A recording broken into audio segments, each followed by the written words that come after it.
Screen time की कोई limit है कि छोटे बच्चों को एक जो स्पेसिफिक एज ग्रुप अगर हम बात करें 7-8 साल तक, तो कितना टाइम बच्चों को देना चाहिए उनकी एंटरटेनमेंट के लिए? ये चीज़ें शुरू हो जाती हैं घर से, और इसका अल्टीमेटली रिजल्ट क्या निकलता है कि अगर वो बच्चा आपको रिएक्शन नहीं भी दे रहा, वो बच्चा आपको ये नहीं कह रहा कि मुझे बुरा लग रहा है, लेकिन लाइफ में हमेशा उसके अंदर ये बात रह जाती है कि मैं कुछ ज़्यादा बेहतर नहीं था। बाहर से, गली मोहल्ले से, हमसाए, बच्चे आपस में दोस्त एक दूसरे को कह रहे हैं और पेरेंट्स को पता चल गया या बच्चे आके अपने वालिदैन को बता रहे हैं, तो उसमें वालिदैन का क्या रोल होना चाहिए? इसमें अफेक्ट क्या हो रहा है, बच्चे बच्चे आएंगे फौरन से गैजेट पकड़ा है, अच्छा अच्छा तुम अंदर जाओ। हाँ। ये एक सोसाइटी प्रेशर जो आपके ऊपर है। अल्टीमेटली आपका मकसद तो था अपने बच्चों को देखना, लोगों को खुश करना या गेट टुगेदर्स करना लेट नाइट तक की तो था ही नहीं। आपसे सवाल तो खुदा ने आपके बच्चों का करना है, किसी की दावत आपने की या नहीं की वो तो उसने नहीं पूछना। ऑटिज्म क्या होता है और ऑटिस्टिक बच्चे और एक वो बच्चा जिसकी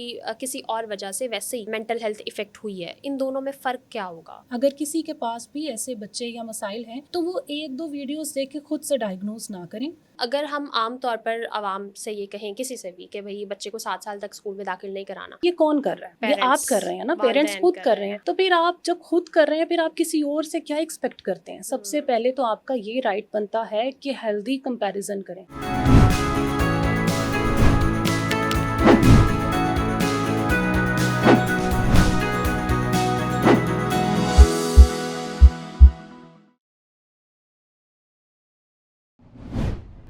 अस्सलाम वालेकुम नाज़रीन, आप देख रही हैं ब्लड लाइन नेटवर्क और मैं हूं आपकी मेज़बान मैमुना लतीफ़ चीमा। नाज़रीन, आज के पॉडकास्ट में हम एक बहुत ही अहम मौजू पर बात करने वाले हैं। हम आम तौर पर जब सेहत की बात करते हैं तो हम अपनी फ़िज़िकल हेल्थ पर तो बात करते हैं, लेकिन मेंटल हेल्थ पर बात करना बाज़ औक़ात हम इंटेंशनली और अनइंटेंशनली इग्नोर कर रहे होते हैं। और ज़हनी सेहत पे भी जब हम आते हैं तो जो अडल्ट्स हैं वो कहीं ना कहीं एक सर्टन एज पर आकर इस काबिल हो जाते हैं कि वो इन चीज़ों को अंडरस्टैंड कर जाएँ कि हमें अगर कोई मेंटल हेल्थ इशू है तो हमें साइकोलॉजिस्ट के पास जाना है, हमें काउंसलिंग सेशन लेना है। लेकिन जो छोटे बच्चे होते हैं जिनको इन बुनियादी चीज़ों के बारे में इल्म नहीं होता, उन बच्चों की मेंटल हेल्थ इफ़ेक्ट होने की वजह से उनकी ओवरऑल जो पर्सनालिटी है उस पर क्या नेगेटिव इम्पैक्ट्स होते हैं, इस हवाले से आज की नशिस्त में हम बात करने वाले हैं। और बच्चों की ज़हनी सेहत, बच्चों की इमोशनल वेलबींग को किस तरह से बेहतर बनाया जा सकता है, और इन तमाम चीज़ों पर बात करने के लिए आज हमें स्टूडियो में ज्वाइन किया है जी मिस ज़ैनब मुश्ताक ने, जो child health and behaviour expert हैं और इसके साथ साथ एक प्राइवेट रिहैबिलिटेशन सेंटर में अपनी खिदमात सर अंजाम दे रही हैं। सो खुशामदीद करते हैं जी। अस्सलाम वालेकुम। वालेकुम सलाम। कैसी हैं आप? अल्लाह का शुक्र, बिल्कुल ठीक ठाक। सबसे पहले तो आपका बहुत बहुत शुक्रिया, आप ब्लड लाइन नेटवर्क तशरीफ़ लाएँ इस अहम मौजू पर बात करने के लिए। जी, बल्कि आपका शुक्रिया, आपने मुझे बुलाया, और मेरी पूरी कोशिश होगी कि जो भी बच्चों के पेरेंट्स मुझे देख रहे हैं उनको यहाँ से काफ़ी अच्छी इन्फॉर्मेशन मिल सके और कोई नई बात सुनने और सीखने को मिले। जी, बिल्कुल ऐसा ही है, क्योंकि आपकी एक्सपर्टीज़ से हम लोग बखूबी आगाह हैं और इसलिए आज का पॉडकास्ट हमारा बहुत ही ज़बरदस्त होने वाला है इंशाल्लाह। सो मेरा आपसे पहला बुनियादी सवाल ये है कि जब हम बच्चों की ज़हनी सेहत की बात करते हैं तो बच्चों की ज़हनी सेहत असल में होती क्या है? उनकी इमोशनल वेलबींग होती क्या है? देखिए मैमूना, सबसे पहले तो मैं आपको ये बताऊंगी कि अब का दौर पहले के दौर से बहुत अलग हो चुका है। पहले हमारे बचपन में अगर हम गिरते थे तो हमें घुटने पर या जिस्म के किसी हिस्से पर चोट लगती थी, लेकिन अब का दौर या अब का टाइम ऐसा है कि अगर कोई बच्चा गिरता है तो उसको सीधा ज़हनी चोट लगती है।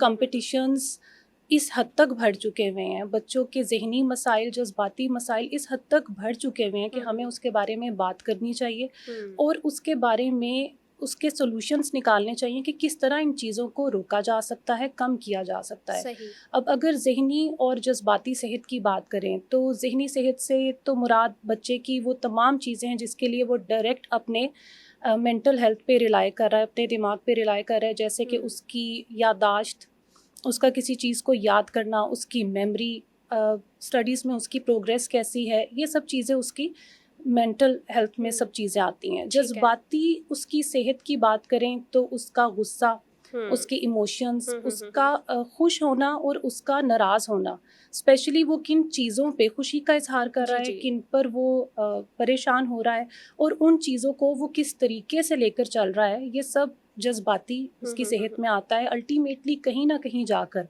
ये दोनों एक दूसरे से कनेक्ट होते हैं, क्योंकि अगर आपकी मेंटल हेल्थ भी बच्चे की ठीक नहीं है तो वो कहीं ना कहीं जज्बाती उसकी जो हेल्थ है उसको डैमेज करेगी। ये दोनों का एक दूसरे के साथ कनेक्शन रहता है। कनेक्शन रहता है। अच्छा, फिज़िकल हेल्थ के साथ भी इसका कोई कनेक्शन है कि आपकी अगर मेंटल हेल्थ कहीं न कहीं इफ़ेक्ट होती है, तो क्या जिस्मानी सेहत भी मुतासिर होती है? कोई रिएक्शन हमारी बॉडी पर भी आता है? जी बिल्कुल, देखें जैसे अगर मैं मेंटल हेल्थ की बात करूं कि इसमें किसी बच्चे को स्लीप डिसऑर्डर का शिकार हो गया है, हुँ, और वो क्यों होगा? अगर उसको डर लग रहा है, कोई चीज़ उसके ज़हन में बैठ गई है, हुँ, तो स्लीप डिसऑर्डर की वजह से उसकी सारी फिजिकल एक्टिविटीज़ डिस्टर्ब होंगी। अगर वो रात को सो नहीं पा रहा तो वो सुबह टाइम पर प्रॉपरली स्कूल नहीं जा पाएगा। अगर वो बिल्कुल, बिल्कुल। जाएगा तो वो अपनी एक्स्ट्रा करिकुलर एक्टिविटीज़ में पार्टिसिपेट नहीं कर सकेगा, हुँ, ना ही उसका अटेंशन स्पैन इतना होगा कि वो अपनी पढ़ाई पे फोकस्ड हो। तो हमने सिर्फ यही नहीं देखना कि हमने सिर्फ उसकी डाइट का ख्याल रखना है, हमने उसकी इमोशंस को भी देखना है, हमने इन सब चीज़ों को एक साथ लेकर चलना है, क्योंकि ये ठीक है। सब चीज़ें एक एक साथ साथ ही एक दूसरे के साथ चलेंगी। हाँ, लिंक होता है सबका लिंक आपस होता है में, जी। बिल्कुल ठीक है। अच्छा मिस ज़ैनब, ये भी बताइए कि जब हम पुराने दौर की बात करते हैं, तो तब हमारे सामने कभी भी इस तरह का जुमला नहीं हमने सुना था, या हमारे बड़ों ने, हमारे पेरेंट्स ने, हमारे ग्रैंड पेरेंट्स ने, कि बच्चों के भी मेंटल हेल्थ इश्यूज़ हो सकते हैं, या छोटे बच्चे भी ज़हनी सेहत उनकी भी ख़राब हो सकती है। तो क्या पहले मसाइल थे और सामने नहीं आते थे, या फिर आजकल के दौर में ही बच्चों के साथ ये मसाइल आना शुरू हुए हैं? देखें पहले भी मसाइल होते थे, अच्छा। फ़र्क सिर्फ इतना है कि अवेयरनेस नहीं थी। हुँ, हुँ, हुँ। अब जो एक बड़ी जदीद टर्म्स हम यूज़ करते हैं, हम एडीएचडी कह देते जी। हैं, हम ऑटिज़म कहते हुँ, हैं, हुँ। या हम कहते हैं जी बच्चे को सोशल एंजाइटी है। जी। तो पहले ये कहा जाता था कि अच्छा ये बच्चा मूडी है, ये बच्चा अलग-थलग रहना पसंद करता शाय है, है, ये इंट्रोवर्ट शाय है, है, हाँ। ये शर्मीला है। और इंट्रोवर्ट भी तो हम ये आजकल की एक मॉडर्न टर्म है, पहले यही कहते थे जी अच्छा मूडी है, ये किसी के साथ घुलना-मिलना हुँ। पसंद नहीं करता, अपने मिजाज का है। हुँ, हुँ, हुँ, हुँ। उसका अल्टीमेटली ऐसा नहीं था कि उस टाइम पर उसके कोई साइड इफ़ेक्ट्स नहीं थे। हुँ, हुँ। साइड इफ़ेक्ट्स तब भी थे। बचपन में वो बच्चा पैम्पर्ड हो जाता था, पेरेंट्स उसको पैम्पर्ड करते थे, लेकिन जब वो अपनी टीन से लेकर 30s में जाता था, हुँ, तो उसके अल्टीमेटली रिज़ल्ट्स निकलना शुरू होते थे, वो ठीक है। सामने आते थे, हुँ, क्योंकि काउंसलिंग प्रॉपर आपको नहीं मिली। नहीं मिली, तो हाँ। फिर उस एज में आके वो पैम्पर्ड वाला टाइम आपका नहीं रहता। फिर हुँ, आपको मसाइल जब आप प्रैक्टिकली लाइफ़ में जाते हैं, आप दोस्त नहीं बना पाते थे, हुँ, आप लोगों को समझ नहीं पाते थे, लोग आपको नहीं समझ पाते थे, आप खुद को एक्सप्रेस नहीं कर पाते थे। आज के दौर की अगर मसाइल ज़्यादा हो रहे हैं, तो मैं आपको ये भी बताना चाहूँगी कि 5 साल की उम्र से लेके 11 साल की उम्र के बच्चों में जज़्बाती सेहत उनकी इंतहाई मुतासिर है। अच्छा। ये रेशो 5 से 11 साल हुँ, की हुँ, उम्र हुँ। के बच्चों की है। और इसका प्लस पॉइंट हम ये भी कह सकते हैं कि आज इसके बारे में बात हो रही है। हम इसके हुँ, बारे में एट लीस्ट। अवेयरनेस हमें है, और हम फिर इसकी काउंसलिंग कर सकते हुँ, हैं, हुँ। या इसको प्रॉपरली टाइम पर इन चीज़ों को हम हील कर सकते हैं। बिल्कुल ठीक है।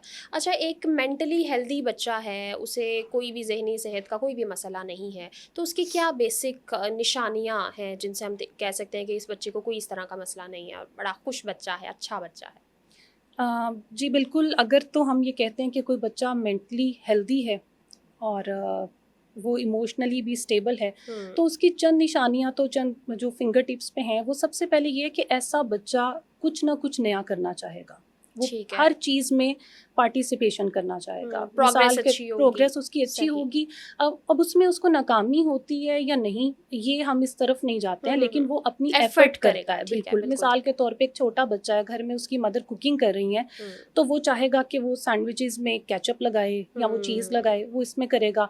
एक बच्चे के लिए कपड़े धोना एक नया अगर प्रोसेस है, तो वो उसके अंदर पार्टिसिपेशन करना चाहेगा। हुँ, हुँ। फिर दूसरी चीज़ इसकी ये होती है, जो ज़्यादा छोटे बच्चों में है, लाइक जो छोटी उम्र का 2 टू 5 इयर्स के एज ग्रुप में, जी, जी। कि उनकी इमेजिनरी पावर बहुत स्ट्रॉन्ग होती है। अच्छा। जैसे कि अब अगर आपके बेडरूम में एक कंबल पड़ा है, हुँ। तो वो उस ब्लैंकेट को एज़्यूम कर रहे हैं, अगर उसकी शेप ऐसी बन गई है कि ये कासल है या मेरा टेंट हाउस है। उन्होंने वो अच्छा। इमेजिन कर लिया। हाँ, हाँ, हाँ, फिर हाँ, वो हाँ। इमेजिनरी प्ले करते हैं। ये उनकी चीज़ बहुत हुँ। स्ट्रॉन्ग होती है। अगर उनके पास एक डॉल है, तो वो डॉल को या डॉक्टर बना देंगे या खुद डॉक्टर बन जाएगा ऐसा कोई बच्चा, और वो उसके साथ खेलेगा। इवन तो अगर उसके पास सिर्फ 2 बॉल्स अवेलेबल हैं, हुँ। तो वो एक करैक्टर एक बॉल को दे देगा और दूसरा दूसरे को देकर वो उसके साथ हाँ, खेलेगा। खेलेगा। फिर ऐसे बच्चे की एक और निशानी ये भी है कि ऐसा नहीं है कि वो कभी गुस्सा नहीं कर सकते या वो ज़िद नहीं अच्छा। कर अच्छा, सकते। वैसे आमतौर पे यही समझा जाता है कि जो हाँ, ऐसे लेकिन बच्चे हैं ऐसा उनके, ऐसा हाँ। नहीं है। बेसिकली उसकी ये बात है कि अगर वो गुस्सा करता है या ज़िद करता है, हुँ, तो कुछ देर के बाद वो जब उसका टेंट्रम पीरियड ख़त्म होता है, तो हुँ। उसके बाद वो अपनी रूटीन टास्क पे आएगा। अब मैं ये भी अच्छा। कहती हूँ कि वो गुस्सा क्यों कर रहा है? क्योंकि 2 to 5 ईयर का जो बच्चा है और इमोशनली और मेंटली हेल्दी है, अब वो जा रहा है एक इंडिपेंडेंट फेज में, वो चाहता है खुद मुख्तार होना। वो कहेगा कि ये काम मैं करूंगा, हमें लग रहा है कि वो जिद कर रहा है, आहिस्ता आहिस्ता डिपेंडेंसी अपनी खत्म हाँ, करना चाह वो रहा है। हर चीज खुद करना चाह रहा है। वो कहेगा मेरी प्लेट मैं पकड़ूंगा, मेरा बेड है मैं ठीक करूंगा, मेरे टॉयज मैं रखूंगा। हम उसको मना कर रहे हैं, लेकिन असल में वो इंडिपेंडेंट होना चाह रहा है। वो उसकी जिद नहीं है, वो उसकी रिक्वायरमेंट है। बिल्कुल अगर ठीक वो है। पूरी हो गई है या नहीं हुई, हम इस पे नहीं जाते, लेकिन कुछ देर के बाद अगर वो इमोशनली थोड़ा अनस्टेबल हुआ है, वो उसके बाद उसमें से निकलेगा, निकल कर दोबारा अपने रूटीन टास्क स्टार्ट कर देगा। ठीक जबकि है। इसकी निस्बत अगर बच्चा उसी फेज में रह रहा है, कोई बच्चा खामोश हो गया और वो रात तक अपनी चीज़ों को कैरी नहीं कर पा रहा, वो अलग थलग हो गया, तो ये एक रेड फ्लैग है जिस ठीक है। पे आपको सोचना चाहिए कि आपको शायद इसके लिए, बच्चे के लिए काउंसलिंग की ज़रूरत है। ठीक है। अच्छा, आपने जो मेंटली हेल्दी बच्चा है उसके हवाले से कुछ बेसिक निशानियाँ बताई कि वो बच्चा इस तरह से कर रहा होता है, और थोड़ा-सा मैं चाहती हूँ उसका ब्रीफली आप एक्सप्लेन करें कि जो बच्चा मेंटली अनहेल्दी वाली कैटेगरी में फ़ॉल करता है, वालिदैन किस स्टेज पर जाकर या कौन-सी ऐसी निशानियाँ हैं जहाँ पर जाकर वालिदैन को थोड़ा-सा ज़रा इस पे सोचने की ज़रूरत होनी चाहिए, या फिर उन्हें बच्चों को किसी साइकोलॉजिस्ट के पास लेकर जाना चाहिए? देखिए, इस पे तो मैं ये कहूँगी कि जो भी इस तरह के इश्यूज़ हैं जो हुँ। आपने बात की है, वो पैदाइशी तौर पे नहीं होते हैं। पैदाइशी तौर पर नहीं नहीं होते। होते, ठीक मतलब है। कोई भी बच्चा बुरे मूड के साथ तो नहीं पैदा होगा, हुँ, कोई हुँ, भी हुँ, बच्चा गुस्से में नहीं होगा, कोई भी बच्चा, हाँ, वो एक नेचुरल चीज़ है कि सब बच्चे रोते हुए दुनिया में आते हैं, हाँ, लेकिन गुस्से में, ज़िद में, ये उसके अंदर बाय बर्थ नहीं है चीज़ें। ये समाजी तौर पर ये बाद में बिल्कुल, ये आता बाद है, में उसके सही, अंदर आ रही हैं। सही। तो सबसे पहले हमें ये देखना है कि अगर पेरेंट्स ये नोटिस कर रहे हैं कि बच्चा नॉर्मल रूटीन पे था, हुँ, वो पहले टॉकेटिव था, लेकिन अचानक उसने बात करना छोड़ दी। वो पहले हुँ। लोगों से मिलता था, लेकिन अब उसने अचानक से मिलना छोड़ दिया, उसने मतलब दोस्त बिहेवियर में बनाना, चेंजेज़ आ रही हैं, बिहेवियर में हैबिट्स में चेंज आया है। चेंजेज़ आ रही हैं, अगर सही। वो खाना पहले ठीक से खाता था, तो अब उसने खाना खाना छोड़ दिया, उसने कम कर दिया, या वो बहुत कम नींद ले रहा है, या हुँ, वो बहुत ज़्यादा नींद लेने लगा है और वो ये कहता है कि मैं सुबह उठना नहीं चाहता, मैं स्कूल नहीं जाना चाहता। तो फिर ये वो चीज़ें हैं जिस पे आपको सोचना चाहिए। और स्पेशली एक चीज़ और है कि अगर यही वाले बिहेवियर्स, हुँ, लाइक हम कहते हैं कि वीक में 3 से 4 दिन तक ये रहते हैं और इनका हुँ, ड्यूरेशन बढ़ता है या एक जितना होता है, तो फिर आपके लिए एक अलार्मिंग चीज़ है कि ठीक आपको है। सोचना चाहिए कि बच्चे के साथ या तो कोई ऐसी कोई सिचुएशन हुई है, हुँ, हुँ, या हुँ, हुँ, उसको स्कूल में कुछ कहा गया है, या हुँ। किसी दोस्त ने कुछ कहा है, या उसके अपने अंदर क्या चीज़ आ रही है, तो फिर या आप उससे खुद पूछेंगे या फिर आप उसको किसी के पास काउंसलिंग के लिए लेकर जाएंगे। ठीक है। अच्छा, अगर एक बच्चा बहुत ज़्यादा खामोश रह रहा है, या जैसे आपने आगाज़ में ज़िक्र किया था सोशल एंग्ज़ायटी का शिकार है, या बहुत ज़्यादा ज़िद्दी है, तो उस बच्चे में और मतलब कौन-सी ऐसी निशानियाँ हो सकती हैं कि हम कह सकते हैं कि ये इस बच्चे के अगर इमोशंस इस तरह से उभर कर सामने आ रहे हैं तो वो नॉर्मल है, लेकिन इस बच्चे के अगर ये इमोशंस सामने आ रहे हैं तो वो नॉर्मल नहीं है? मतलब एक मेंटली हेल्दी और मेंटली अनहेल्दी बच्चे के बीच में एक जो बॉर्डर लाइन है उसको आप कैसे डिस्क्राइब करेंगी? देखिए, इसके लिए तो मैं सबसे पहले ये कहूँगी कि जो बच्चा भी मेंटली हेल्दी है, हुँ, वो अपनी रूटीन पर रहेगा, वो ठीक अपने है। उन तमाम चीज़ों को, अपने तमाम कामों को करेगा उसी हुँ, तरीके से जैसे वो करता है। ठीक है। इसका कहीं पर भी ये ताल्लुक नहीं है कि अगर कोई बच्चा कम गो है, तो हम ये कहें कि वो मेंटली डिस्टर्ब है। आम तौर पर ऐसा होता है कि किसी भी घर का पहला बच्चा बाकी बच्चों की निस्बत कम गो होता है। उसकी रीज़न ये है कि हम उसको खुद से एक हुँ। Sense of responsibility, feeling of responsibility देते हैं हुँ, हुँ, कि हुँ, जब हुँ। उसका दूसरा बहन-भाई तुम आता बड़े है हो। या तीसरा, हाँ।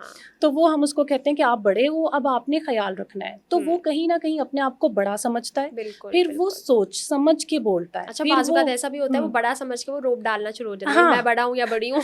लेकिन वो भी एक पॉजिटिव चीज़ है कि वो हाँ। उसको कर रहा है, फिर वो सोच समझ के बोलता है, फिर वो अपने आप को वैसा ही बड़ा समझने लगता है। हुँ, तो कम गो होने का मतलब ये बिल्कुल भी नहीं है कि बच्चा किसी भी मेंटली डिसऑर्डर हुँ, का हुँ, या हुँ, हुँ, किसी भी मेंटली सिकनेस का शिकार है। हाँ, अगर उसके बिहेवियर में चेंज आया है, हुँ, बच्चा चीज़ें उठाकर मार रहा है, वो खा नहीं रहा, हुँ, वो हुँ, चिड़चिड़ा हो रहा है, उसको टॉयलेट ट्रेनिंग के बहुत इश्यूज़ आ रहे हैं, वो हुँ, बता नहीं पा रहा, वो बिस्तर हुँ, अपना ख़राब कर रहा है हाँ, और उसको डर लगता है, या वो बार-बार ये कहता है कि मुझे अकेला ना छोड़ा जाए, वो बार-बार चेज़ करता है किसी को, या वो हुँ, कहता है मेरे साथ रहें, बाथरूम में नहीं जा पा रहा हुँ, खुद हुँ, से। हुँ, तो ये चीज़ें जिन पर आपको सोचना है, लेकिन डर भी फिर मैं वही कहूँगी कि डर भी एक नेचुरल चीज़ है। एक हद तक वो हो तो आपको समझ में आता है कि रात के टाइम बच्चे को बाहर निकलते हुए डर लगता है। हाँ, बॉर्डर नॉर्मल है। लाइन यही होनी चाहिए कि इंतहा का चिड़चिड़ापन, गुस्सा, चीखना, चलाना, चीज़ें फेंकना और अपनी पहले वाली रूटीन से हट जाना।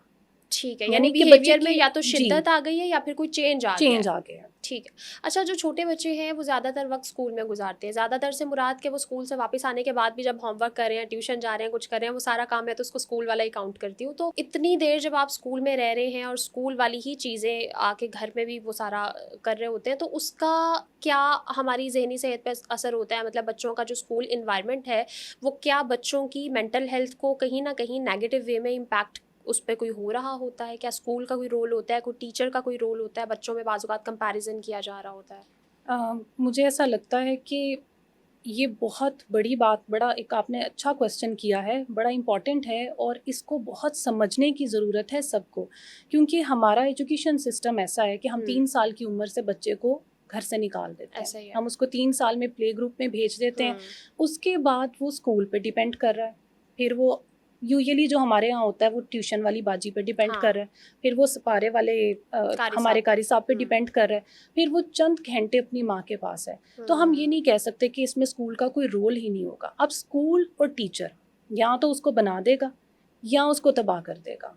और बिल्कुल ठीक है। आप ये नहीं कह सकते हैं कि आप टैग के हिसाब से देखें, ये वो चीज़ें नहीं हैं। एक अच्छा टीचर मिल जाना, एक अच्छा सिस्टम मिल जाना एक बहुत बड़ी ब्लेसिंग है। हुँ, अगर किसी भी बच्चे को स्कूल में पॉजिटिव वर्डिंग कही जाती है तो बच्चे के लिए वो चीज़ें बहुत ज़्यादा पॉजिटिव रहती हैं, वो कैरेक्टर बिल्डिंग में आती हैं। ठीक इसी है। तरह अगर किसी बच्चे को खुदा ना खास्ता स्कूल में बुली कर दिया हुँ, जाता है हुँ, और उसकी टीचर कर देती है या हुँ, टीचर कोई ऐसे वर्ड इस्तेमाल कर देती है कि तुमसे नहीं होगा, तुम रहने दो, हुँ, तो हुँ। ये चीज़ें लाइफ टाइम उसके ऊपर इम्पेक्ट डालती हैं। तो अच्छा। आपने अपने इतने छोटे बच्चे को, हुँ, हुँ, हुँ, जहाँ हुँ। पे मतलब हम अगर पूरी दुनिया की बात करें तो 7 इयर्स तक तो एजुकेशन का नहीं उस तरह से हुँ, कॉन्सेप्ट हुँ, दिया हुँ। जाता कि 7 साल तक तो बच्चा खेले सिर्फ, और हाँ, हमारे मज़हब में भी यही है। बिल्कुल तो ऐसा ही है। इसलिए आपने ये बहुत एहतियात करनी है, स्कूल के ऊपर बहुत रिस्पॉन्सिबिलिटी है, टीचर्स के ऊपर बहुत बड़ी रिस्पॉन्सिबिलिटी हुँ, है हुँ, कि हुँ। बच्चे को ना खुद कुछ ऐसा कहें ना उसको बुली होने दें, क्योंकि इसके फिर साइड इफ़ेक्ट्स वो लाइफ टाइम चलते हैं। सही।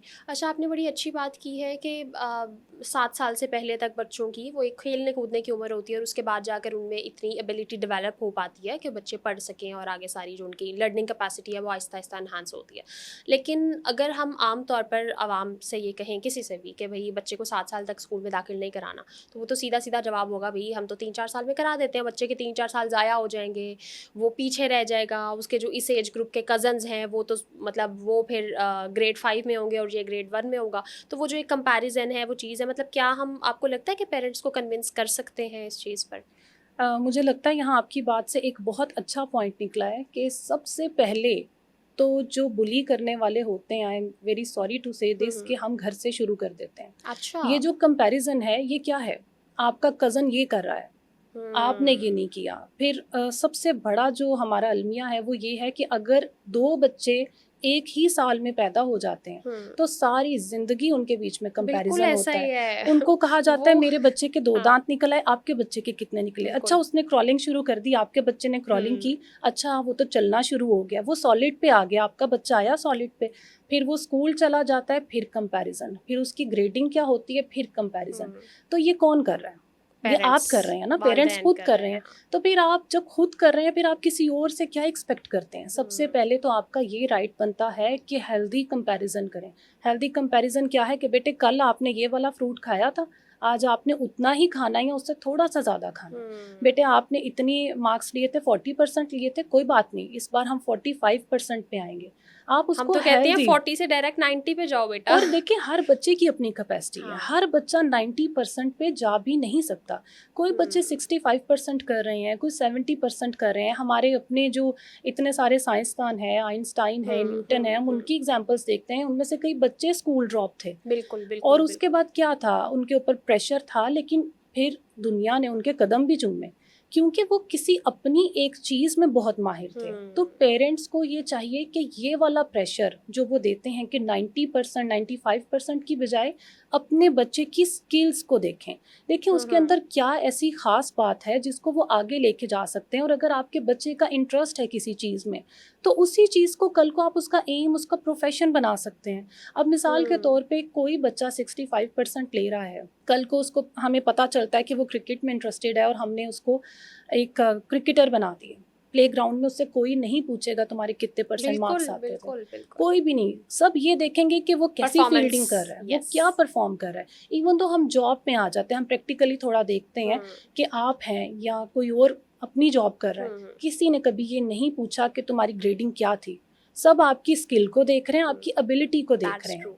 तो इसलिए एबिलिटीज पे, स्किल पे करें, परसेंटेज की दुनिया से खुद भी बाहर निकले और बच्चों को भी निकालें। बिल्कुल ठीक है। अच्छा, पेरेंट्स के हवाले से आपने बात की है, मैं चाहती हूँ टीचर्स के हवाले से भी थोड़ा बताइए। जो क्लासरूम में एक कंपैरिजन होता है कि फ़लाँ बच्चे के इतने मार्क्स हैं तो तुम्हारे क्यों नहीं आए, और जब एक बच्चे को बाकी पूरी क्लास के सामने डांटा जाता है या उसे किसी चीज़ पर बहुत ज़्यादा लो फील करवाया जाता है कि आप ये नहीं कर सकते हो, और बाज़ औक़ात कुछ हमारे इदारे ऐसे भी हैं जहाँ पर टीचर्स कुछ भी बोल देती हैं, मतलब कुछ सोचे समझे बगैर ना, कि बेटा आपसे कुछ नहीं होगा, आपने घर बैठ जाना है। तो इस तरह के जुमले बच्चों की ज़हनी सेहत को किस हद तक मुतासिर करते हैं?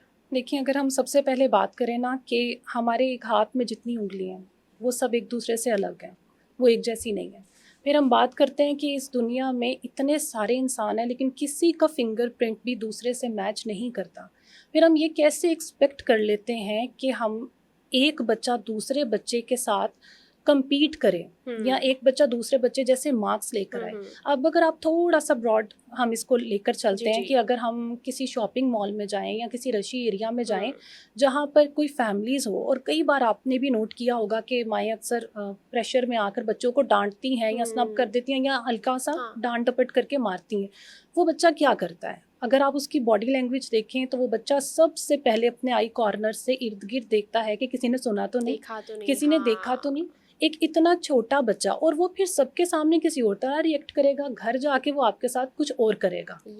तो ऐसा कैसे पॉसिबल है कि क्लास में जहाँ 40 बच्चों की स्ट्रेंथ हो, एक टीचर उसको डफर कह दे या कुछ भी कह दे कि तुमसे नहीं हो रहा, तो वो फिर दो ही चीज़ें सामने आएंगी। या तो ये होगा कि अगली बार जब टीचर कोई क्वेश्चन करेगी तो वो अपना हाथ खड़ा नहीं करेगा, वो पीछे हो जाएगा, डीमोटिवेट हो जाएगा। अब वो अलग थलग हो गया, वो अपनी ही दुनिया में गुमसुम हो गया, वो नहीं बाहर निकलना चाहता। या दूसरी चीज़ ये है कि वो कहेगा मैं तो डफर हूँ, अब मैं इनको भी तंग करूँगा।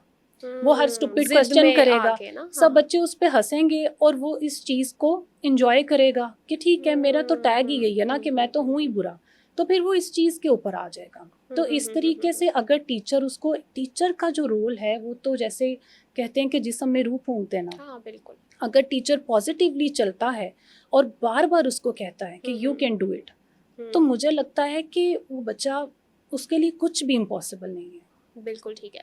अच्छा, जो इतने सारे सब्जेक्ट्स होते हैं उनमें बच्चे होते हैं बाज़ औक़ात किसी एक या दो सब्जेक्ट्स में बड़ा अच्छा परफॉर्म कर रहे होते हैं और बाकी में नहीं कर पाते। फॉर एग्जांपल अगर कोई बच्चा है वो साइंस में वीक है, लिटरेचर में वीक है, तो शायद वो इंग्लिश, उर्दू, साइंस में अच्छा परफॉर्म ना कर पाए, मैथ्स में अच्छा परफॉर्म ना कर पाए, लेकिन वो उसकी आर्टिस्टिक स्किल्स बहुत अच्छी हैं, वो ड्राइंग बहुत अच्छी करता है, उसकी क्रिएटिविटी बहुत अच्छी है, या ख़ुद से बड़ा अच्छा लिख सकता है, उसकी सेल्फ राइटिंग बड़ी अच्छी है। तो ऐसे बच्चों के साथ वालिदैन को और टीचर्स को कैसा रवैया अपनाना चाहिए?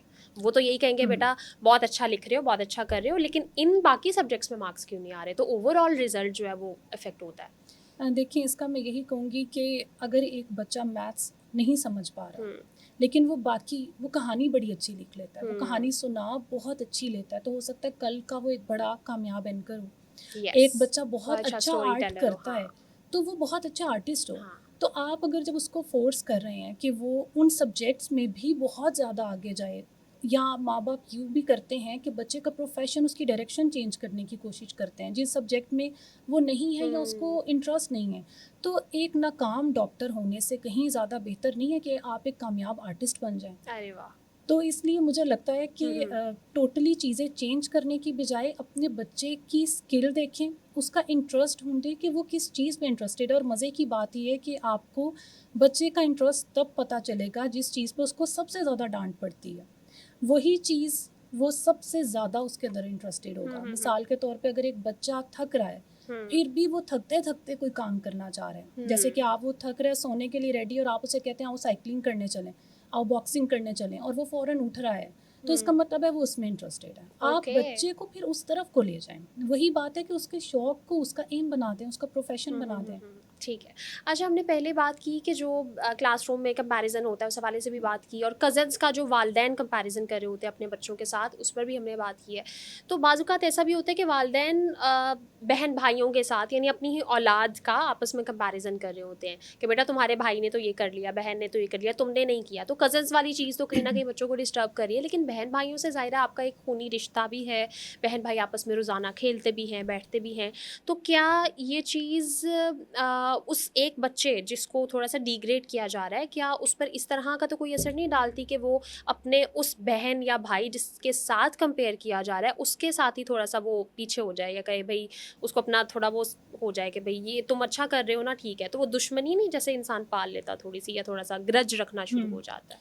देखिए, ये थोड़ा-सा नहीं, ये तो डेफ़िनेटली चीज़ है। जैसे मैंने आपको कुछ देर पहले कहा था कि कोई भी बच्चा पैदाइशी तौर पे गुस्सा और बुग़ज़, एहसास कमतरी, एहसास बरतरी वाली फ़ीलिंग्स लेके पैदा नहीं होता, उसको हम दे रहे होते हैं। अब 2 चीज़ें होंगी कि जब बहन-भाइयों को आपस में कंपेयर किया जा रहा है, जिससे मवाज़ना किया जा रहा है, अब एक बच्चा एहसास कमतरी का शिकार होगा और दूसरा एहसास बरतरी का शिकार होगा। उनकी बाउंडिंग आपस में कभी नहीं बन सकेगी। इवन कि जो बच्चा अच्छा परफ़ॉर्म कर रहा था, आपने उसकी भी पर्सनैलिटी स्प्लिट कर दी, क्योंकि आपने उसको एहसास बरतरी का शिकार कर दिया, और अब उसका स्टैंडर्ड या उसकी चीज़ें इतनी हाई हो गई हैं कि वो दूसरे को खुद से कमतर समझ वो रहा है। पाँव ज़मीन पे नहीं टिक रहे ना। पाँव ज़मीन पे नहीं टिक रहे, और वो जो दूसरा बच्चा है जो एहसास कमतरी में है, वो कभी भी वो वाली मोहब्बत जो सिबलिंग्स में होनी चाहिए, वो अपने उस बहन भाई से नहीं करेगा। ऑल्दो वो ये बड़े होकर हमने अक्सर लोगों से सुना है, कई हमारी एज ग्रुप के या कोई इससे भी बड़े, वो हमेशा कहेंगे मेरे पेरेंट्स ने कभी मुझे प्यार नहीं किया, मेरे इस वाले बहन को या उस वाले भाई को किया। वो क्या होता है? इतने बड़े होके भी लोग कैसे ये बात बोल देते हैं? वो बचपन की वो थॉट्स हैं जो उसको कही गई थी कि उसको देखो, वो कैसे बात सुनता है, उसको देखो, वो कितने अच्छे मार्क्स लाता है।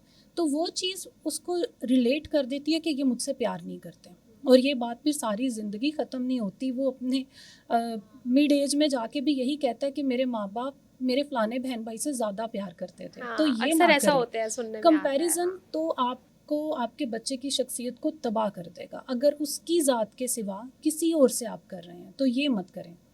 बिल्कुल ठीक है। अच्छा, अभी भी वैसे तो अब चीज़ें बहुत बदल गई हैं, लेकिन अभी भी कुछ वालिदैन हैं जो बच्चों को फ़ोर्स कर रहे होते हैं कि बेटा या तो डॉक्टर बनना है या इंजीनियर बनना है। मतलब मैट्रिक हो गया ना, तो एफएससी या तो प्री मेडिकल होगी या प्री इंजीनियरिंग होगी। आईसीएस की थोड़ी-सी ऑप्शन मिल जाती है, लेकिन जो एफए या कोई आर्ट्स में जाना चाह रहा है, तो वो ऑप्शन पेरेंट्स बहुत कम दे रहे होते हैं अक्सर। तो बच्चों की क्या इससे वो सलाहियत अगर उनकी उस तरफ है, तो वो क्या मुतासिर नहीं होती, और क्या ये चीज़ वो कर तो लेंगे? फॉर एग्जांपल अगर कोई बच्चा है, वो जैसे आपने पहले कहा किसी की आवाज़ अच्छी है वो अच्छा एंकर बन सकता है, ठीक है। कोई अच्छा आर्ट में परफॉर्म कर रहा है तो वो कोई बहुत अच्छा ग्राफिक डिज़ाइनर भी बन सकता है, कोई भी किसी भी फील्ड में जा सकता है। लेकिन उसने अगर साइंस रख ली, वो डॉक्टर बन गया, इंजीनियर बन गया, तो क्या बनने के बाद और एक मकाम पर पहुंचने के बाद भी उसकी मेंटल हेल्थ के इश्यूज़ होंगे, और वो चीज़ उसके माइंड में होगी कि मुझे ये बनना था? ये चीज़ बहुत पहले से शुरू हो जाती है, जब बच्चा बहुत छोटा ही होता है, या जिस दिन उसके ज़हन में ये ख़्याल आता है कि मैं ये बनना चाहता हूँ, और वो अपना वो थॉट घर वालों के साथ शेयर करता है, और उसको फ़ौरन से रोक दिया जाता है कि नहीं तुम ये नहीं, ये करोगे। कहीं न कहीं शायद उसके अंदर उम्मीद होती है, लेकिन जब फाइनली उसको एक डायरेक्शन पे चला दिया जाता है, वो चीज़ उसको अंदर से ख़त्म कर देती है। अब ऐसा शख्स अगर आपने उसको ज़बरदस्ती डॉक्टर बना दी है, वो कभी भी दिल से डॉक्टर नहीं बना, वो अपने प्रोफ़ेशन में कभी सैटिस्फाइड नहीं होगा। देखिए, मसले मसाइल सिर्फ़ बच्चों के नहीं हैं, बड़ों के भी हैं, लेकिन समझने की ज़रूरत ये है कि बड़ों के मसले मसाइल तब शुरू हुए थे जब वो बहुत छोटे थे, जब आपने उनको वो नहीं करने दिया जो वो करना चाहते थे। इसका सॉल्यूशन ये है कि अगर आप उसको आराम-आराम से, प्यार-प्यार से लेकर आ सकते हैं, अगर आपको प्रोफ़ेशन कोई ठीक नहीं लग रहा, आप उसको समझा सकते हैं कि हाँ, तुम आर्ट आर्ट करना चाहते हो, तुम आर्ट करो। तुम आर्टिस्ट मत बनो, प्रोफ़ेशन कोई और रख लो, लेकिन इसको भी टाइम दो।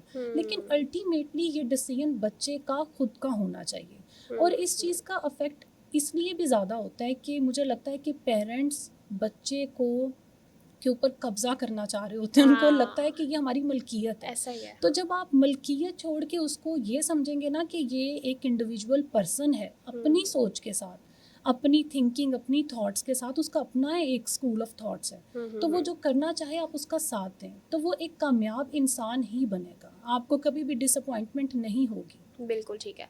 अच्छा, वालिदैन के बाज़-औक़ात कुछ घराने ऐसे होते हैं जहाँ वालिदैन की आपस में लड़ाई होती है, तो क्या ये जो घरेलू झगड़े होते हैं ये भी बच्चों की मेंटल हेल्थ को इफ़ेक्ट करते हैं? देखिए, ऐसा है कि पहले बहुत कहा जाता था ये बात कि जैसे भी हो बच्चों के लिए दोनों फिगर्स का होना बहुत ज़रूरी है। मैं आपको यहाँ पर एक छोटी सी बात कहूँगी कि जी, एक जी। खातून थी, तो वो बड़ी अल्लाह से दुआ करती थी कि अल्लाह मुझे तू मक्का मदीना दिखा। हुँ। तो फिर अल्लाह ने उनकी दुआ कबूल कर ली। अब वो गईं तो जब ज़ियारत कर ली उन्होंने मक्का की, तो किसी ने कहा कि अब मदीना चलते हैं, तो उन्होंने कहा क्या मतलब? क्या मक्का और मदीना अलग-अलग हैं? मुझे तो लगा था मक्का मदीना एक ही है। हुँ। तो बच्चे के लिए ना माँ-बाप ऐसे ही है जैसे उस औरत के लिए मक्का मदीना थे। अरे वाह! जब कितनी वो खूबसूरत लड़ते मिसाल है। हैं हाँ, ना, तो हाँ। वो अपने अंदर टूट जाता है। उसको नहीं समझ हुँ। में आ रहा कि दोनों में से ठीक कौन है और गलत कौन है, और अगर एक गलत भी है तो वो गलत क्यों है? ये तो दोनों एक थे। आप तो 10 मिनट बाद या 15 मिनट बाद लेट गो करके चीज़ों को लेके चले जाते हैं, लेकिन बच्चे के अंदर जो तोड़-फोड़ हो चुकी होती है, वो हुँ। इस हद तक ख़तरनाक होती है कि उसकी अपनी पर्सनैलिटी स्प्लिट होती है। हुँ। सारी ज़िंदगी उसके अंदर खुद एतमादी नहीं आ सकती, वो दूसरों पे एतमाद नहीं कर सकता। तो इसलिए बेहतर तो ये है कि अगर इस तरह का आप एनवायरनमेंट है, बच्चों के सामने ये सब कुछ ना करें। हुँ। और अगर आप इन चीज़ों से आपकी कंट्रोल नहीं हो रही, तो आप इसका कोई बेटर सोल्यूशन निकालें इस तरह का कि जिसमें बच्चे अफेक्ट ना उनके ऊपर हाँ, हो। सही, सही, उनकी पर्सनैलिटी पर कोई नेगेटिव इम्पैक्ट ना हो। बिल्कुल जी ठीक है। जी। अच्छा, ये भी बताइए कि आजकल बच्चे मोबाइल फ़ोन्स का बहुत ज़्यादा इस्तेमाल कर रहे हैं, टैबलेट्स का बहुत ज़्यादा इस्तेमाल कर रहे हैं, उनका स्क्रीन टाइम बहुत ज़्यादा है, तो क्या ये चीज़ भी कहीं न कहीं बच्चों की मेंटल हेल्थ को इफ़ेक्ट करती है, और अगर करती है तो कैसे? देखिए, इसमें सबसे पहले ये है कि ये हर घर की ज़रूरत बन चुकी हुई है। हर ज़रूरत भी बच्चा प्लस मजबूरी भी। मजबूरी भी। हाँ। अब देखिए होता क्या है कि मैं थोड़ा-सा इस एंगल की तरफ आऊँगी कि माँओं ने अपने काम करने होते हैं। हुँ। गेट टुगेदर्स होती हैं फैमिलीज़ की, और उसमें उन्होंने रात तक जो है वो गेट टुगेदर्स चलती हैं, बच्चों को गैजेट्स पकड़ा देते हैं, क्योंकि उन्होंने किचन देखना है, गेस्ट देखने हैं, हुँ। फादर ने कंपनी देनी है। बिल्कुल। इसमें अफ़ेक्ट क्या हो रहा है? बच्चे आएँगे फ़ौरन से गैजेट पकड़ा है, अच्छा तुम अंदर जाओ। हाँ। ये एक सोसाइटी प्रेशर जो आपके ऊपर है, अल्टीमेटली आपका मकसद तो था अपने बच्चों को देखना, लोगों को खुश करना या गेट टुगेदर्स करना लेट नाइट तक की तो था ही नहीं। आपसे सवाल तो खुदा ने आपके बच्चों का करना है, किसी की दावत आपने की या नहीं की वो तो उसने नहीं पूछना।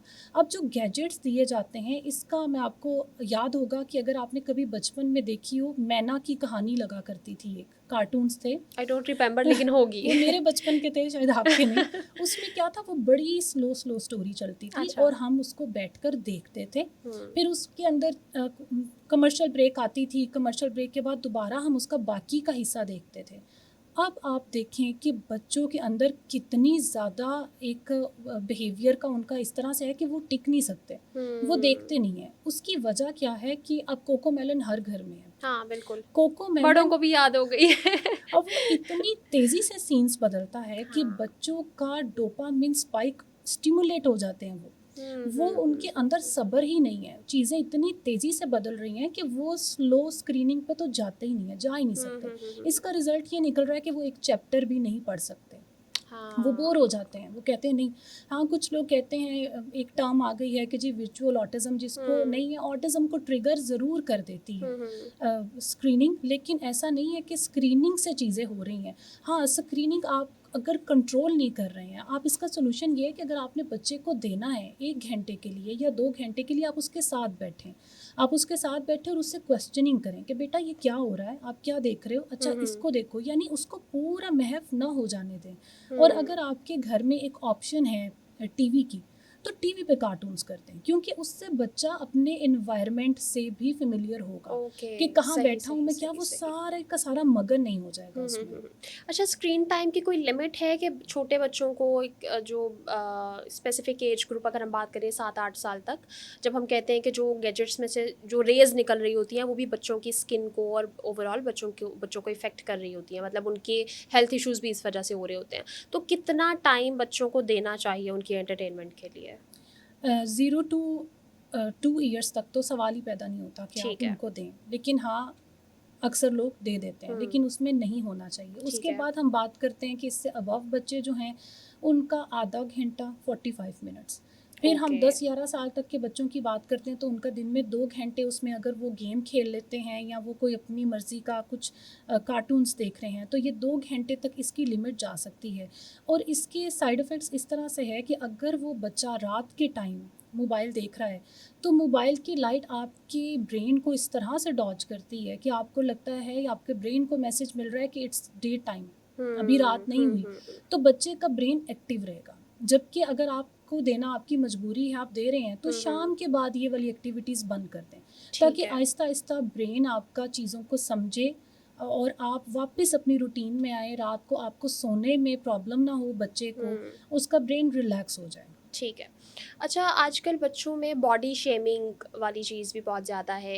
इवन पेरेंट्स भी कर रहे होते हैं, टीचर्स भी बाज़ औक़ात कर रहे होते हैं, मज़ाक में भी ना, किसी बच्चे को कह दिया जी तुम मोटे हो, तुम पतले हो, या तुम कोई बच्चा अगर काला है, गोरा है, तो हम इस बेस पे कहीं न कहीं डिस्क्रिमिनेशन वाली चीज़ तो एक दूसरी तरफ जाती है, लेकिन वो बच्चे की ओवरऑल पर्सनैलिटी को किस हद तक इफ़ेक्ट करती है? देखें, ये चीज़ें तो घर में शुरू हो जाती हैं तभी से, जब बच्चा पैदा होता है।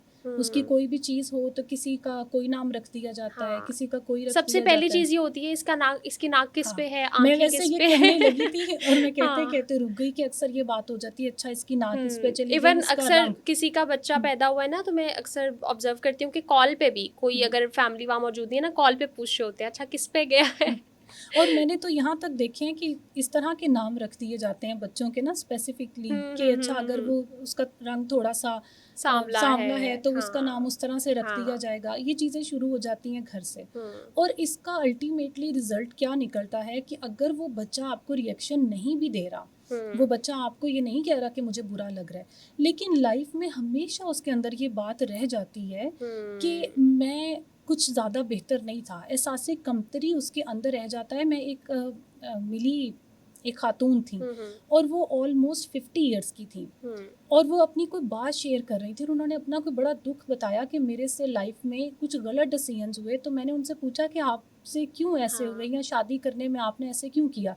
तो वो कहती है मेरा इतनी बॉडी शेमिंग की जाती थी, मेरा अच्छा। नाक थोड़ा टेढ़ा था हाँ, हाँ। और हमेशा कहा जाता था कि तुम्हें कौन लेके जाएगा? तो अच्छा, कहती है उस यानी शादी प्रेशर में, वाले सेंस शादी में। वाले हाँ, हाँ, हाँ, सेंस हाँ। में, और बचपन से ही लड़कियों को तो अगर ज़रा-सी भी हुँ। कोई कमी है तो हमारी सोसाइटी में बचपन से ही रिश्ता कहने लग कैसे जाते होगा? हैं, उपटन लगाओ, हाँ, ऐसे करो, हाँ, रंग हाँ, गोरा हाँ। करो, बिल्कुल। क्या होगा, कैसे कहाँ जाओगी?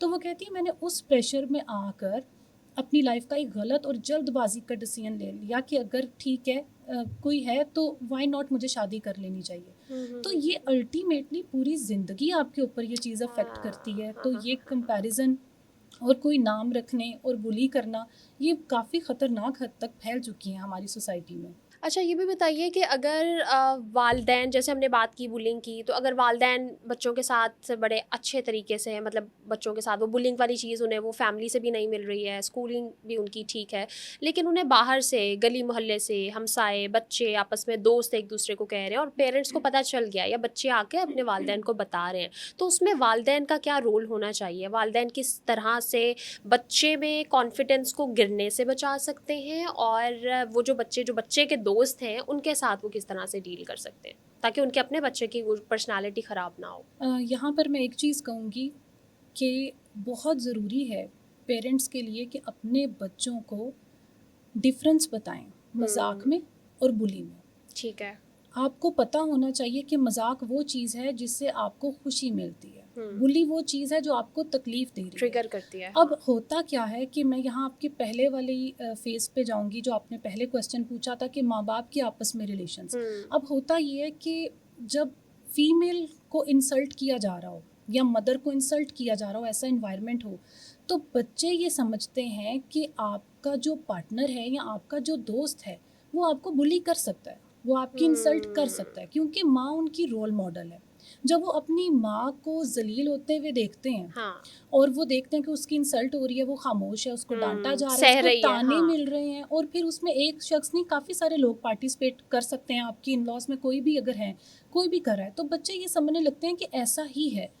आपको ज़रूरत है आप अपने बच्चों को नो सिखाएँ, आप उनको बताएं कि जब कोई इस लिमिट से आगे आएगा तो आपने उसको नो कहना है, आपने इस बात को टॉलरेट नहीं करना। और अगर खुदा ना खास्ता आपके बच्चे के साथ ऐसा हो रहा है तो आप अपने, अगर वो गली मोहल्ले में इस चीज़ का शिकार है, उस बच्चे से बात करें, उसके पेरेंट्स से, अपने बच्चे को कॉन्फिडेंस दें, उसको बताएं। अगर खुदा ना खास्ता आपका बच्चा स्पेशल नीड्स के साथ है तो ऐसे बच्चे ज़्यादा हसास होते हैं। उसको बताएं कि आप में अगर एक कमी है तो इसका मतलब ये नहीं है कि आप किसी से कमतर हो, आप में कोई और चीज़ ऐसी ज़रूर है जो बाकियों में नहीं है। और ये खुदा की कुदरत का असूल भी है कि जहाँ किसी में कमी होती है वहाँ किसी और तरफ से अल्लाह ने उसको बाकियों की निस्बत ज़्यादा दे दिया बिल्कुल होता ऐसा ही है। हो, ये डाइवर्सिटी है और मुझे लगता है किसी भी मुआशरे की खूबसूरती होती है ना कि वो एक डाइवर्स मुआशरा है, हर तरह के लोग हैं, जी। हर रंग के, हर कद के, उस तरह जो हर सोच के, मुख्तलिफ सोच के, तो इसमें मेरे जी। ख्याल से कोई डिस्क्रिमिनेशन नहीं होनी चाहिए और हमें नहीं करनी चाहिए।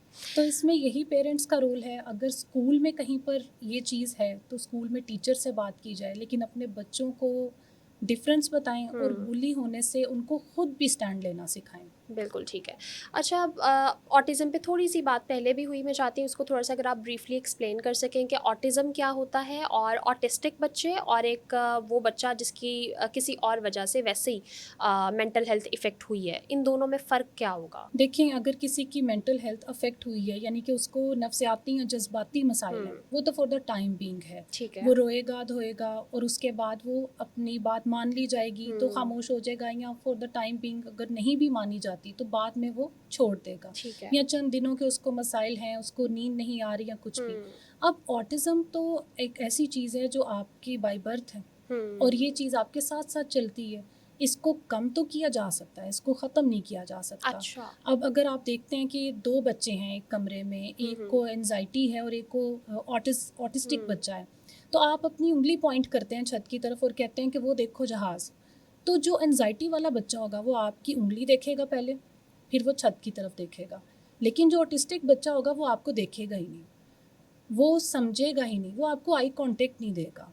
ओके। वो अपनी चीज़ें एक्सप्रेस नहीं कर सकता, ठीक वो है। ज़्यादा बोल नहीं पाएगा। लेकिन मैं फिर भी ये कहूँगी कि अगर किसी के पास भी ऐसे बच्चे या मसाइल हैं, तो वो 1-2 वीडियोज़ देख के खुद से डायग्नोज़ ना करें, वो प्रॉपर किसी कंसल्टेंट के पास जाके करें। तो ठीक है। सिमिलरली जो ऑटिस्टिक बच्चे होते हैं, उनको चीज़ों को समझने में वक़्त लगता है। ये तो एक हमारा ऐसा डिसऑर्डर है ब्रेन का जिसको अभी तक जिस पे बहुत सी रिसर्चेज़ हो रही हैं। कोई भी एक चीज़, एक फ़ाइनल चीज़ सामने नहीं आ सकी कि ये होता क्यों है। इसी वजह तरह सामने नहीं आई। वजह सामने नहीं आई, ठीक इसके है। रीज़न्स हैं, लेकिन एक हतमी राय जो कहा जा सकता है वो सामने नहीं आई। सिमिलरली एडीएचडी है, कुछ लोग उसको ऑटिज़्म के साथ मिक्स कर देते हैं कि एडीएचडी को ऑटिज़्म समझते हैं और ऑटिज़्म को एडीएचडी। ये भी एंटायरली डिफरेंट चीज़ें हैं। अच्छा, एडीएचडी में आपने ज़िक्र किया तो एडीएचडी को भी आप प्लीज़ थोड़ा एक्सप्लेन कर दीजिए, क्योंकि बाज़-औक़ात ओवरलैपिंग हो रही होती है वजूहात में, और जब हम इनकी डिटेल्स में जाते हैं तो एडीएचडी बेसिकली क्या होता है और ये ऑटिज़म से किस तरह से मुख्तलिफ है? एडीएचडी का जो बच्चा है बेसिकली उसके ब्रेन में डोपामिन केमिकल की मिकदार कम होती है, ठीक है। जिसकी वजह से वो बेचैन रहता है, वो सेटिस्फाइड नहीं हो पाता कहीं पर। यानी अगर मैं ओके। आपको कहूँ कि एडीएचडी वाले बच्चे का दिमाग एक साथ 10 या 20 जगहों पे चल रहा है, तो ऐसा है। अब उसको समझ नहीं आ रही, वो एक काम करेगा, उसको अधूरा छोड़ के दूसरे की तरफ शिफ्ट हो जाएगा, दूसरे को छोड़ के तीसरे की तरफ शिफ्ट हो जाएगा। अब अगर एक ही क्लासरूम में एक एडीएचडी बच्चा बैठा हुआ है और एक एंजाइटी वाला बच्चा बैठा हुआ है, एडीएचडी वाला बच्चा काम करते करते खिड़की से बाहर उड़ते हुए परिंदे को देखेगा और वो होमवर्क करना भूल जाएगा, वो परिंदे को देख के हंसने लग जाएगा। फिर वो परिंदे को हंसता हुआ देख रहा होगा कि कोई और बच्चा वहाँ से भागता हुआ गुजरेगा तो वो उसको देखेगा, अटेंशन डाइवर्ट उसकी सही, होगी। सही। और वाइस वर्सा, अगर एंजाइटी वाला बच्चा क्लासरूम में बैठा है तो टीचर के क्वेश्चन करने पर उसको पसीने आने लग जाएंगे कि कहीं टीचर मुझसे सवाल करें तो ऐसा तो नहीं होगा कि मुझे जवाब नहीं आता होगा। इसलिए एंजाइटी, एडीएचडी और ऑटिज़म, ये तीनों मुख्तलिफ चीज़ें हैं। और ये तीनों जो मुख्तलिफ चीज़ें हैं, क्या हम कह सकते हैं कि मेंटल हेल्थ जिस बच्चे की ख़राब होती है, क्या ये भी उसी कैटेगरी में फॉल करते हैं? नहीं, एंजाइटी सिर्फ और सिर्फ मेंटल हेल्थ इश्यूज में आ सकता है। ठीक है। जो एडीएचडी है और जो ऑटिज़म है, ये तो हम इसको डिसऑर्डर में कंसीडर करते ठीक हैं। है। ठीक है। हाँ, लेकिन ये ज़रूर है कि एडीएचडी वाले बच्चों में 50% चांसेस हैं कि एंजाइटी 50% बच्चों को होती है। ठीक ये है, है। ठीक है, लेकिन ठीक है। एंजाइटी वाले बच्चों को एडीएचडी हो या ऑटिज्म हो, ये ज़रूरी नहीं है। बिल्कुल ठीक है। अच्छा, ये भी बताइए कि जब वालिदैन को पता चल गया है, डायग्नोस हो गया या उनके इल्म में आ गया कि हमारे बच्चे की मेंटल हेल्थ इफ़ेक्ट हो रही है किसी भी वजह से, चाहे वो स्कूल एनवायरनमेंट में कोई मसला है, घर में है, बच्चों का आपस में दोस्तों में है। जब उन्होंने डायग्नोस कर लिया तो वालिदैन का पहला स्टेप क्या होना चाहिए? उन्हें किसके पास जाना चाहिए और बच्चे को किसके पास लेकर जाना चाहिए? सबसे पहले जो चीज़ है वो है एक्सेप्टेंस। ठीक है। जब तक आप एक्सेप्ट नहीं करते हैं, हुँ, आप उससे आगे कुछ भी नहीं कर सकते। सबसे पहले तो एक्सेप्ट कीजिए कि जी हाँ, आपके बच्चे को ये इश्यू है। हुँ। उसके बाद ये चीज़ है कि मास्किंग मत करें, लोगों से छुपाएं मत, प्रेशर ओके। मत लें। आप जॉइंट में रहते हैं, आप सेपरेट रहते हुँ, हैं, हुँ। आपको सोसाइटी का डर है, स्कूल, लोग क्या कहेंगे, ये सब चीज़ें छोड़ दें। आपका हुँ, फोकस है अपने बच्चे को बेहतर करना। तो आप उसको फोर्स मत करें कि वो ठीक है। दूसरे लोगों के सामने आकर कैसा बिहेव करे, कैसा नहीं। हुँ, वो हुँ, हुँ, जैसा हुँ, है हुँ। उसको रहने दें, उसकी काउंसलिंग करवाएं, उसको किसी साइकोलॉजिस्ट के पास, अगर उसको स्पीच थेरेपी की ज़रूरत है तो स्पीच थेरेपिस्ट के हुँ, हुँ, पास हुँ, लेके हुँ। जाएं और चीज़ों को एक्सेप्ट करें। ठीक है। अच्छा, ये पता कैसे चलेगा कि स्पीच थेरेपिस्ट के पास जाना है, किसी साइकोलॉजिस्ट के पास जाना है? मतलब वालिदैन के इल्म में नहीं है ये बेसिक चीज़ें। एक लेमैन के लिए बताइए कि वो अपने बच्चे को कहाँ लेकर जाए, कैसे लेके जाए, या डायग्नोसिस के लिए पहला क्या होना चाहिए स्टेप? बाज़-औक़ात तो ऐसा होता है कि जब पेरेंट्स देखते हैं कि उनका बच्चा बोल नहीं रहा, तो आजकल एक मिथ बन गई है कि बच्चे को ऑटिज़म है, कि वो बोल नहीं रहा। क्योंकि वो ये टर्म फ़ौरन इतनी कॉमन हो इतनी गई सोशल कॉमन हो मीडिया गई पर है भी। हाँ। और इसके ऊपर इतनी सारी चीज़ें हैं कि वो क्वैक वाली बात है कि आप घर बैठे वीडियोज़ देखते हैं और आप हुँ। फ़ौरन से समझते हैं, या कोई और भी इवन के लोग कह हुँ, देते हैं हुँ, कि हुँ। आपके बच्चे को ऑटिज़म तो नहीं है, हाँ। कि ये बोल क्यों नहीं रहा।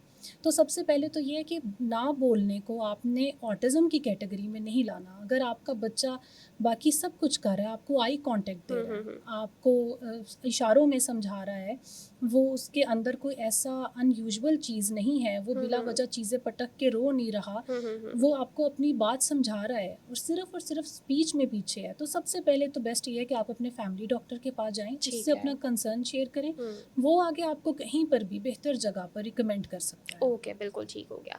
अच्छा, आखिर में मैं चाहती हूँ कि आप वालिदैन को कोई पैगाम दीजिए उन पेरेंट्स को जिनके बच्चे छोटे हैं और वो बच्चों की मेंटल हेल्थ को बेहतर रखना चाहते हैं। मुझे ऐसा लगता है कि जितने भी स्टीरियोटिपिकल बच्चों के पेरेंट्स हैं, हुँ, उनके लिए मैं ये कहूँगी कि जब भी आपके बच्चों के नंबर्स आएँ, उससे पहले उनकी साँस देखें कि वो चल रही है। जब हुँ, वो ट्रॉफ़ी लेकर आएँ, तो उनकी हँसी देखें, हाँ, और जब वो अपनी कोई भी अचीवमेंट लेकर आते हैं, तो उसके पीछे उनका सुकून देखें कि क्या सुकून है। सही। अगर वो चीज़ें प्रेज़ेंट नहीं हैं, हुँ, तो हुँ, हुँ। फिर मार्क्स का, फिर ट्रॉफ़ी का कोई फ़ायदा नहीं है, और वो हाँ। तभी सब चीज़ें होंगी जब आपने अभी जो हमने सारी हुँ, हुँ, डिस्कशन हुँ, की हुँ, है, हुँ। उसको फ़ॉलो किया होगा, बच्चे को उसके ख्वाब पूरे करने दिए होंगे। हुँ, हुँ, हुँ, हुँ, ये हुँ, हुँ। चीज़ें मैटर करती हैं। और फिर अब मैं उन पेरेंट्स के लिए कहूँगी जिनके भी घर में स्पेशल चाइल्ड है, जी। मैं उन्हें ये कहूँगी कि खुदारा अपने बच्चों को कोई इम्तिहान और आजमाइश मत समझें, हुँ। उन्हें अल्लाह की तरफ से इनाम समझें, और ये वाकई में इनाम है। अल्लाह हुँ, हुँ, पाक हुँ, हुँ, हुँ। बहुत चुने हुए लोग होते हैं जिनको ये इनाम देते हैं। बिल्कुल। इसके ऊपर अल्लाह का कितना अजर आपको मिलना है, आप नहीं हुँ, जानते। हुँ, हुँ। लोगों की बातों में मत आएँ। अगर वो आपको आपके ऐसे बच्चे को सज़ा कहें या इम्तिहान कहें या हुँ, आजमाइश हुँ, कहें, हुँ, ये हुँ। मत सुनें। अपने बच्चों को गले लगाएं, उन्हें प्यार करें। ऐसे बच्चों को पालने वाले भी नसीब से, आपके ये नसीब में आता है आप ऐसे बच्चों को रेज़ करना। हुँ, हुँ, तो हुँ, हुँ, उनको हुँ, हुँ। गले लगाएं, उनके साथ खुश रहें और अपने बच्चों की ढाल बनें। दुनिया बहुत और तरफ से जा रही है, बहुत से मसले मसाइल हैं। अपने बच्चों के लिए एक नई आजमाइश ना बने, बल्कि उनके लिए साहिबान बने। बिल्कुल ठीक है। मिस ज़ैनब, बहुत-बहुत शुक्रिया। आप आज ब्लंट लाइन नेटवर्क तशरीफ़ लाईं और आपने इस अहम मौज़ू पर बातचीत की। Thank you so much. जी नाज़रीन, हमारे साथ मौजूद थी मिस ज़ैनब मुश्ताक, जो कि child health and behaviour expert हैं। इसके अलावा एक रिहैबिलिटेशन सेंटर में काम कर रही हैं। इनसे हमने जाना कि बच्चों की मेंटल हेल्थ को किस तरह से ठीक रखा जा सकता है, वालिदैन का क्या किरदार होना चाहिए, असातिज़ा का क्या किरदार होना चाहिए, स्कूल इन्वायरमेंट कैसा होना चाहिए और समाज में हमें बच्चों के साथ कैसा बर्ताव करना चाहिए। सो मैं उम्मीद करती हूँ कि आज की ये नशिस्त आप लोगों के लिए फ़ायदेमंद रही होगी और आपने इससे कुछ ना कुछ ज़रूर ज़रूर लर्न किया होगा। सो आप लोगों ने जो भी लर्न किया है आज की कॉन्वर्सेशन से, प्लीज़ उसको प्रैक्टिकली इम्प्लीमेंट ज़रूर कीजिएगा अपने घर में मौजूद छोटे बच्चों के साथ। इसी के साथ अपनी होस्ट मेमुना शीमा को दीजिए इजाज़त। अपना बहुत सारा ख्याल रखिए। अल्लाह हाफ़िज़।